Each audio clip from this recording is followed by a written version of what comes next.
ce défaut s'exprime automatiquement. C'est pourquoi plusieurs maladies se retrouvent presque exclusivement chez les hommes. L'hémophilie, le daltonisme, la dystrophie musculaire, l'autisme. Plus de 300 défauts génétiques sont liés au X. On a longtemps cru que la différence homme-femme résidait dans le minuscule chromosome Y. La donne a changé. Le X a aussi son mot à dire.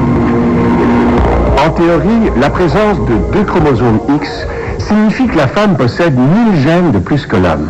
En pratique, pour éviter une surdose de gènes, ce qui pourrait provoquer une trop grande différence par rapport à l'homme, l'un des chromosomes X de chaque cellule est réduit au silence dès la phase embryonnaire.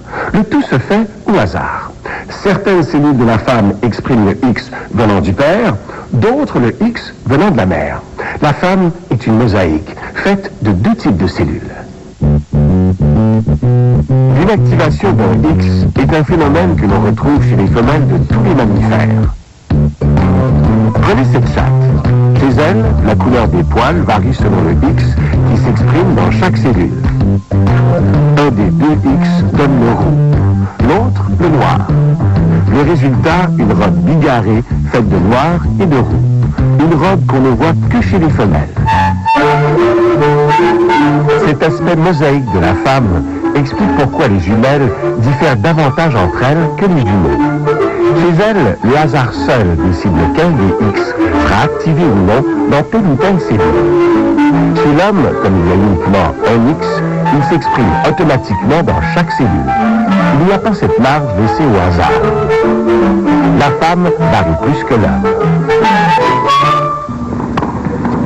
En poussant leurs études, les chercheurs ont trouvé que le X silencieux des femmes ne l'était pas vraiment.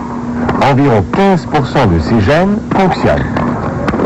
La femme exprime donc plus de gènes que l'homme, ce qui veut dire une surdose de certaines protéines.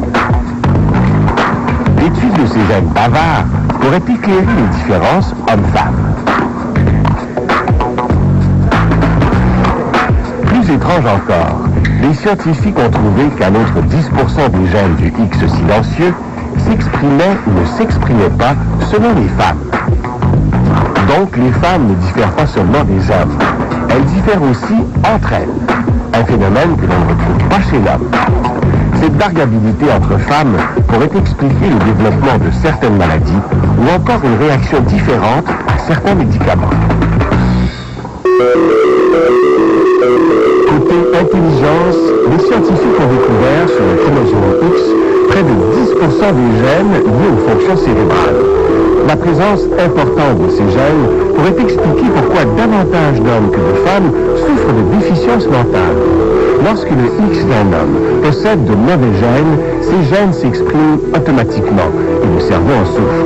Mais chez la femme, il y a toujours l'autre X qui peut compenser et améliorer la situation.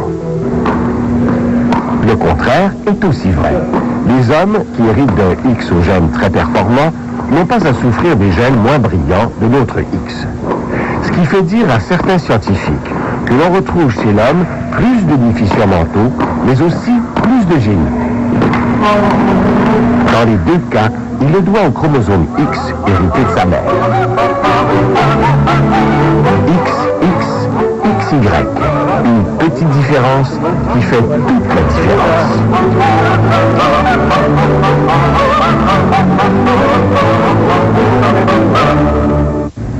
Voilà, c'est ainsi que se termine l'émission d'aujourd'hui. Je vous remercie d'avoir été des nôtres et je vous invite à nous revenir la semaine prochaine à la même heure.